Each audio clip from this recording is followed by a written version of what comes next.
Welcome to this episode of Extravagant Generosity, where we look at the ways in which the practice of generosity impacts our communities, touches our hearts, and works for a more just world. My name is Andrew Warner, Generosity Outreach Officer with the national setting of the United Church of Christ. I'm joined by my colleagues, Andy and Jessica. Hello, I'm Jessica Shine. I'm also a Generosity Officer with the national offices. And I'm Andy DeBraber, Generosity Officer with the national setting. Typically, when we talk about church finances, we look at a P&L or profit and loss statement, also called a statement of activity, that lists sources of income and then the uses of those sources of income or expenses. They may have many lines. Some churches have 20, 50, 100 line items on their budget. And that line item budget can be a very useful way to manage the revenue of a congregation. But it really focuses on the management needs of, say, a church council or a board of stewards or a board of trustees that want to carefully see how the money is being spent and also whether the church is making its income goals. That management view is important, but it doesn't tell us everything we want to know. A management view, or the classic line item budget, will tell us how a church is using its money. But it doesn't answer the question, why is the church using its money? Or why is it engaging in mission and ministry? To do that, we need a different kind of budget, what might be called a mission-aligned budget or a narrative budget. These kinds of budgets answer the question, why is the church engaged in ministry? What meaningful things is it doing in the community? How is it changing lives? So today we want to look with you about how to create a narrative budget, one that aligns what your congregation is doing with its reason for being, its mission. So we're going to take a look at a smaller size church budget here, and the categories that we're going to use to express the mission of that church are the categories of the mission of the United Church of Christ, which is united in spirit and inspired by God's grace. We welcome all, love all, and seek justice for all. So an exercise that I would use if I was pastoring a church, no matter its size, is I would invite my senior leaders together, and I would list everything the church does, everything that we spend money on or host, even if it's volunteer groups or volunteer capacity, just write a whole list down. And then I would say to our leadership team, where would each of these fit in these three categories? So it creates ownership around this exercise, right? And ownership of who we are, not just, oh, that's their ministry, that's what those people do. But what does it mean for us to welcome all people? And, well, how about this thing? Does this fit more in love or justice? And allow some space for that to be wrestled with. And then, maybe, and even before that, maybe begin with this idea, what does it mean to welcome all? In my mind, if I was the one just kind of defining these or at least starting to, I would say, well, welcoming all means who walks through the doors, who comes on our campus, and how are we being welcoming to all? That's the big picture. And so it may include worship, it may include groups that meet during the week, it may include groups that we host. Love all, to me, is how we relate. How do we express the love of Christ and the love of God? So that may come through what we do for our kids, what we do, for adults or for seniors, whatever. And then justice for all is more than just social service giving or contributing to social services, but it's how are we creating a just world for all? How are we creating a just community for all? How are we living as a community that truly represents justice for all? And how does that ripple out into our city? How are we funding things that make a difference there? What about you guys? What do you think when it comes to those three? How would you categorize some of the ministries of the church? So I think similarly, the welcome all to me is about the work of evangelism, of bringing people into the community, of helping people know that not just that all are welcome, but that the church has really intentionally and purposely designed itself to welcome people people in. The love, Mhm. I think, to me speaks to the ways in which members and people in the community care for one another, and engage in faith formation together. And the justice for all, I think, to me, includes both the social service work, but I think hopefully a lot of social advocacy work of organizing and creating systemic and structural change in the world around us. What do you think, Andy? Yeah, I like all that. The only piece that is maybe a little different for me is I feel like worship fits in all of those. Worship is about personally welcoming people, inviting people in. It's also about us loving God and loving one another in that place and loving creation. Hmm. It's a place that we do faith formation around justice advocacy. Hmm. I think the cool thing about talking about these three things is that it gives us a chance to kind of hear each other's perspective and hear areas for growth. Like even as I was explaining, and then Andrew, as I heard you explaining the love all and justice for all, I thought, wow, as a church, most churches that I've been a part of really want to say we love everybody, right? Or we want to behave loving towards everyone. But the reality is that's not how our systems are set up. So there are these gaps, and the justice for all is where we have that chance to step in and really be an advocate or a co-conspirator. So if we're the pastors and local leaders looking at the particular budget of our local church, how are we going to divide up the pastor's salary and benefits package across these three mission priorities? Well, we know that this pastor really loves people and really loves spending time with children and doing pastoral visits and getting out into the community and getting to know people. So, this pastor, I'd put 50% of their salary or their package into Love All. And they spend about a quarter of the rest of the time in each of the other categories. So 25% in welcoming all, 25% in working for justice. Yeah. Yeah, you might say their vision is for, cultivating a loving community, and but their gifts in the other areas could be complemented somewhere else. I know the secretary for this church is often the person who first greets people that come midweek and throughout the time when outside of Sunday morning, but is also doing a lot behind the scenes to make everything possible that runs within the church. So it seems to me that the secretarial position may start out at 50% for welcome all, but then 25% for each of the other two categories. Does that make sense? Yeah, I'd say maybe even more than that. 60% or? Yeah, I'd say maybe even 75%, because I don't know, and obviously this is everybody's own exercise, but for me, if I'm that pastor who's weighted towards loving all, I don't actually need to put all my chips in the welcome all. I can rely on other people to do that. So it would be great to have office staff that do that. Then where would we see the custodians work? I think the custodian's work is primarily in the welcoming all. I'd put it 80%, but then I might divide the others 10% in the other categories. I mean, custodians are play a key role in loving people, and they also see ways that a space, for instance, might be more just, Yeah. or that could be more just. Yeah. And what would it be like if you actually gave the custodian of the facilities the permission to say, hey, we not only want you to help create a space where people feel loved and welcome, but we want to make sure everybody who comes in here feels welcome. So if you see things that need to be shifted, we're actually telling you we need you to raise a flag on that. I think that's really how a mission statement starts to come alive in a congregation, is where everyone owns, regardless of what specific tasks that they do, that they each have a stake in the overall mission of the organization, so that the custodian continues to have part of their role is to be about creating a more just world. Mm.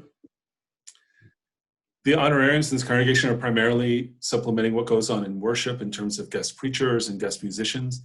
How would we see that divided up? I'd say for this group, the way that we've split it out, seeing where the pastor has strengths and the rest of the team has their strengths, for me, I'd weight it in justice for all, and probably less than welcoming and loving.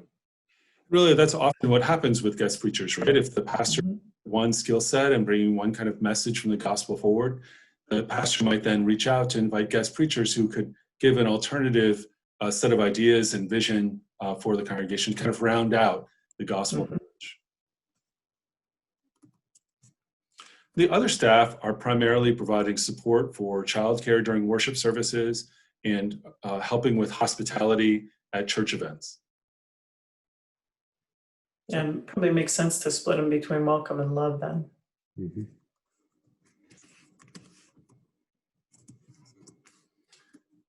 And then office and administration, this is all the postage and printing and equipment costs of the congregation. It strikes me that this is a really core function that really supports all three mission priorities. Should we just divide that equally across by a third? Mm-hmm. I Or not? think that's a little ideal. But yeah, I could see that. It seems like it's weighted in the first and second, in my opinion. If this church, if the leadership team is looking at this and they were to say, look, we see that our, teeter-totter is obviously leaning more this way, but we're so committed to justice and equity in our community that we want to intentionally balance it out, then I would definitely say split it across the thirds, because that way people are asking that question. When you see the budget, the leadership is saying, how are we manifesting this? How are we manifesting justice in our community? But maybe it'd be more fair to say that this church is really doing, say, 45% in welcome all, 45% in love all, and 10% for justice for all, unless they're really significantly providing organizing support for justice initiatives. Yeah, and leadership. That's the thing is we're not going to prioritize it unless there's a leader or a champion. And then operations and insurance, that's the kind of cost of having a facility, the insurance for the program, board of directors insurance, liability insurance, all of the kind of background structure that's needed for the organization. How might we parse that? I think it would be awesome if this was split into thirds, because perhaps there are insurance organizations in the city or denominationally that we can partner with who represent our values. It's not just, the big box companies that we quote unquote have to use. We don't. Maybe there's a Latino owned or insurance organization that's owned by, persons of color, or that participates with indigenous communities that we can partner with. Yes, all of that. And I might wait until the end for this category and see Yeah, let's come back to it. funds fall out, and then Yeah. parse this according to what percentage we spend in welcome, what percentage we spend in love all, and what percentage we spend in justice for all. That's smart. One of the things I like about this church budget is that they include a line for fundraising expense. Mm-hmm. That's a level of transparency that not every congregation does. So on their income side of their statement of activity, they had a amount that they raised by fundraising, and here they made clear what it costs them to do that fundraiser. And I like that. The proceeds of that fundraiser are primarily going just to the general operations of the church. So it seems to me that the fundraising expense might be just equally shared among the three categories of the mission of this congregation, because the fundraiser supports that overall mission of the congregation. Does that sound good? Well, I see the basic needs program as really about loving all, loving our neighbors. I would put 1,000 of it there, and I would hope that at least 500 of it would get spent on advocating for people to not have basic needs anymore. Mm-hmm. Yeah. It would be great if youth immersion, if we said we as a church are not just serious about meeting people's needs, Andy, like you said, but we're also serious about interrupting and disrupting the system that's causing these basic needs. But we're not just serious about doing it ourselves. We want to teach the next generation how to do that. So not only are we going to spend money to bring young people here to do this, to teach them, but we're going to teach them how to disrupt the system and maybe even dismantle it. So for me, I would put part of that in love all and part in justice, because in my mind at least, those two have to be intertwined. Justice work without love and compassion is something else. So what about the outreach committee, Christian education and worship committees? How do we align those?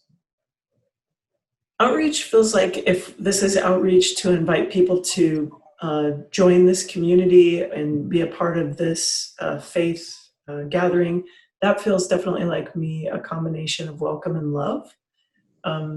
Again, however, if this church is committed to advocacy work, honestly, part outreach is always going to involve justice, and justice is most often going to create curiosity. People will say, at least in my experience, people say, why are you doing this for us?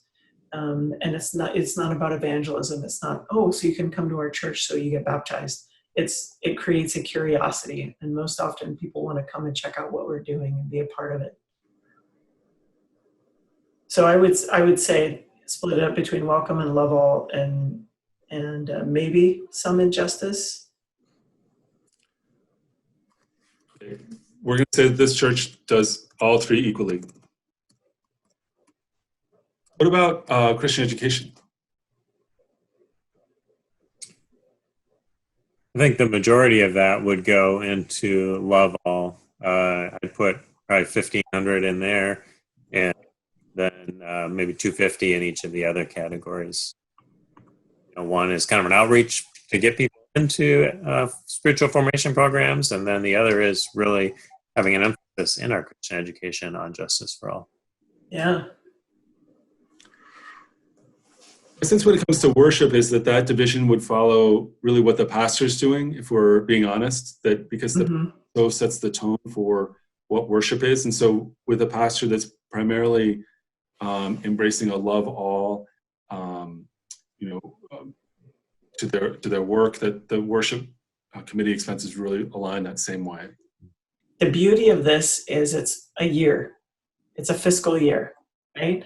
So the best way to set a new goal is to look in the mirror and see what's true. Because then okay, these are some really serious gaps, or why is the money that we put here being spent this way? So it's telling that story and leading us back to that story. So when it comes to our church's wider mission, which supports the work of the national setting of the United Church of Christ and all of our conferences, we really see that work spread around the three primary mission objectives of the UCC. So we're going to allocate that equally.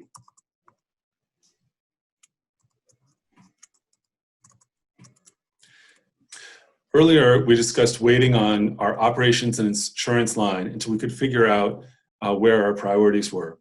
So what we've done is to go back and to apply to the operations and insurance their percentage of the mission priorities and factored it back into the budget. You can see as you look overall that 39% of this local church's funding is around the category of welcome all, 40% is around that category of love all, and 21% around the category of justice for all. When your leadership team creates this kind of view of your budget, can you ask yourself some great questions? Do these priorities really reflect who we want to be? Reflect who God is calling us to be? You might observe things about how, say, the strength of the pastor, which earlier we had said was focused on that category of love all, gets now balanced out by some of the other work of people and teams and groups within the church. You might feel that as a sense of calling to be more engaged in justice for all. So when you come up with your priorities, you may really ask yourself some key questions about both, is this the impact we want to have in the world? Or are there other ways that we want to reflect the work that God's calling us to do? So I just want us to have a chance to take a look at a real life example here of what a congregation has done after going through that budgeting process around their mission.